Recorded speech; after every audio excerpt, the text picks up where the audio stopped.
আসসালামু আলাইকুম। কেমন আছেন আপনারা? আশা করি সবাই ভালোই আছেন। আলহামদুলিল্লাহ আমরাও ভালো আছি। এখন সকাল 8:30 বাজছে আর আজকের ব্লগটা এখান থেকেই শুরু করছি।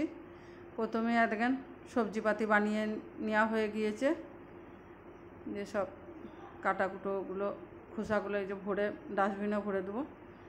তারপরে রান্নাটা সারবো। 10টার খাবারও আছে ছেলেদের। আজকে কুমড়ো আলু তরকারি দিয়ে ওদেরকে রুটি করে দেবো। কেননা সেই দিনে সেই আব্বাদের বাড়ি গিয়েছিলাম, দিয়ে বউটা আর কি ওই কুমড়ো আলু তরকারি দিয়ে লুচি করেছিল। লুচি করে কুমড়ো আলু তরকারি দিয়ে দিয়েছিল। বড় ছেলেটাকে খুব খেতে ভালো লেগেছিলো। দিয়ে আমাকে ওখানেই বলছে যে মামি এই তরকারিটা করেছে, খুব ভালো লাগলো খেতে। না তোরা তো কুমড়ো খাস না, ওই জন্য কুমড়ো নিই না।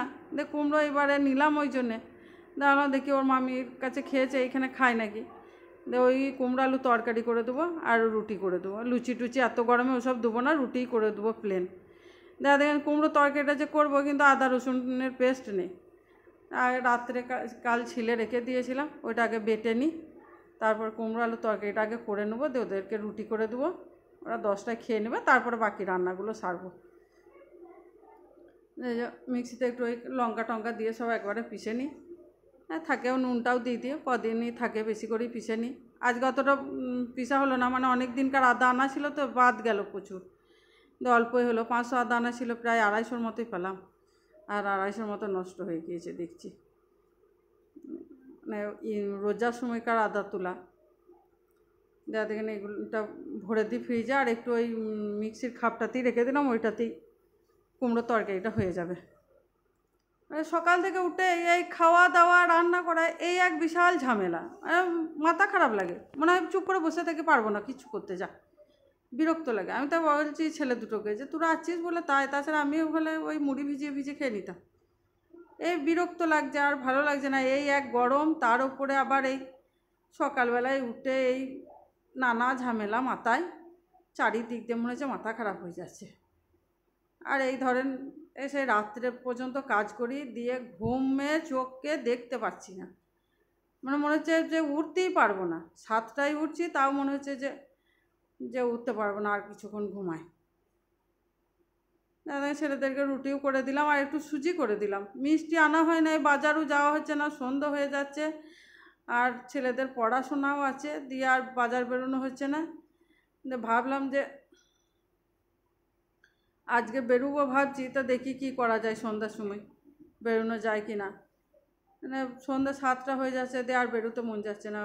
আজকে আবার শনিবার, আজকে আর বেরোনোও যাবে না, কেননা আজকে বাজার টাজার এমনি আমাদের এইদিকে বন্ধ থাকে।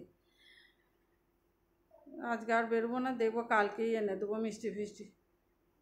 দই টই দিয়ে খাওয়াচ্ছিল বলে মিষ্টিটার অতটা দরকার পড়ে না। দিয়ে আজকে রুটিটা এবার দই দিয়ে তো আর খাবে না, ওই জন্যই একটু সুজি করে দিলাম। দেখেন সে বারান্দার গাছগুলো বলছিলাম না, একবারে লটাপটি লেগে আছে, এমন অবস্থা। সব এই দিকটা বাঁধলাম, আর ওই দিকটাও কিছু করে করে দিই।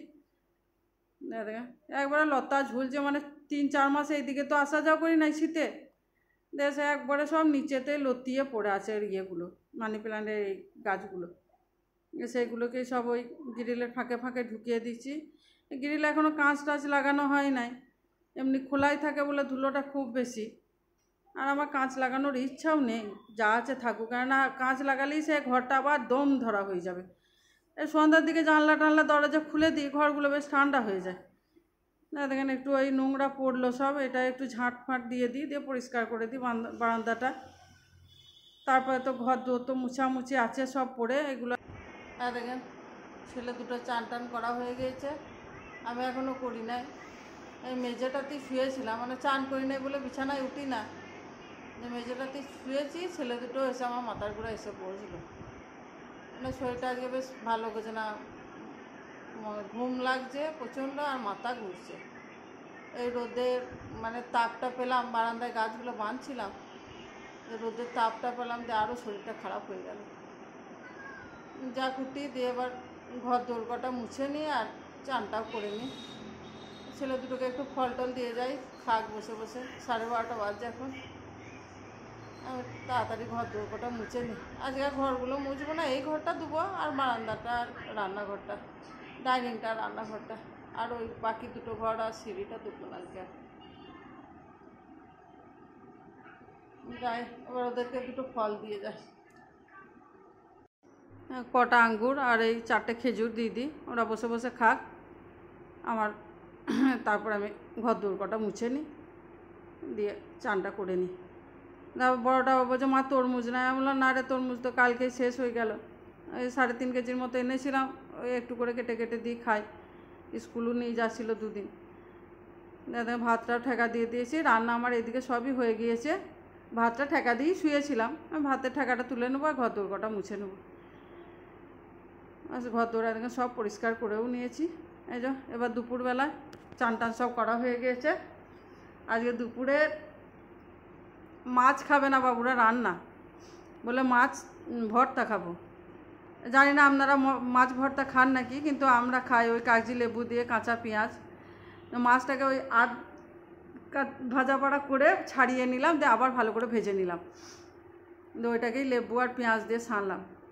আর ওই কুমড়ো আলুর তরকারি, পেঁয়াজ দিয়ে ভেন্ডি ভাজা, আর একটু সাদা ডাল করে দিয়েছি মুসুরি, এই দিয়ে খেয়ে নেবে। আজকে দুপুর আর ডিম টিম করবো না, আর মাংস পেলাম না, কালকেই বললাম ভিডিওতে যে মাংস পাইনি, ওই জন্য আর ডিম দুপুরে করলাম না। মাছ করবো ভাবলাম, তা 2 বেটাই বলে মাছ রান্না খাবো না, যদি ভর্তা করো তবে খাবো।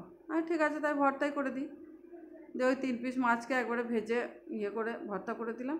দেখুন বড়ো ছেলে বসে গেল, ছোটোকে সেই থেকে ডাকছি যাই ভাতটা খেয়ে নে, ভাত খেতেও চাইছে না, মানে ফল যাই একটু আধটু খেয়েছে, ওতেই পেটটা ভার হয়ে আছে। দেখুন দইটা নিয়ে বসেছি, মানে আজকে হয়েছে দইটা, দইটি খেতে খুব ভালোবাসে, 2 ছেলেকেই দইটা রেখে না দিচ্ছি, আর নিজেও এনেছি নিজের একটা ডিশ। আর দই খেতে তো সবাই পছন্দ করে, এই দইটা খেয়ে নেবো, দিয়ে বাস এবার সব বিছানায় চলে যাব, দুপুরের একটু ঘুম দেবো, তারপরে সন্ধ্যার আবার আছে চাটা, ছেলেদের পড়াশোনা, তারপর নিজেও একবার ফেসবুকে লাইভে আসি। আর নেটওয়ার্কের যা প্রবলেম চলছে, হচ্ছেও না কোনো কাজ, মানে বিশাল সেই সমস্যা নেটওয়ার্ক নিয়ে, কী যে হচ্ছে কে জানে। আজ 3-4 দিন ধরে একদম নেটওয়ার্ক নেই। সারাদিনের আপনাদেরকে গল্প শুনিয়ে দিলাম, কিছু ভিডিও দেখিয়ে দিলাম, যদি ভালো লাগে তো এগিয়ে নিয়ে যাবেন। Bye bye.